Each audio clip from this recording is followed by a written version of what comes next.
அப்ப விஸ்வாதிகேந்திர சரஸ்வதிகள் பார்க்கிறார், அவருக்கு நல்ல ஞான திருஷ்டி இருக்கு இல்லையா, திவ்ய சக்ஷுனாலே இந்த உலகம் எப்படி போக போறதுன்னு பார்க்கிறார். இப்ப இந்த உலகம் போகக்கூடிய ஒரு சூழ்நிலையை ஒட்டி அதற்கு ஒட்டின ஒரு தர்மத்தை கொடுக்கணும்.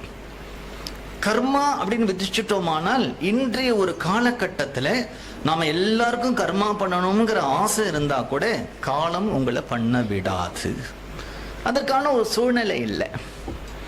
சரி, தியானம் பண்ணலாம் அப்படின்னுட்டா மனசை அடக்கிற சாமர்த்தியம் சித்த நாழி உட்கார்ந்துட்டா சித்தத்திலேந்து அப்படி எண்ணங்கள் கிளம்புறது. ஒரு ரூம்ல சின்னதா ஒரு சாம்பிராணி புகையை போட்டா அந்த ரூம் முழுக்க புகை வரா மாதிரி சித்தத்திலேருந்து எண்ணங்கள் அல அல அல அலையா கிளம்பின்னு இருக்கு. நம்மள மாதிரி ஏதோ சத்சங்கம் நாமா குரு இப்படி இருக்கிறவா நிலைமையே இப்படி இருக்குன்னா அப்புறம் சாதாரண ஜனங்களுடைய நிலைமை எப்படி இருக்கும்? சித்தத்தை அடக்கிறதுங்கிறது பேசலாமே தவிர நடக்க முடியும்.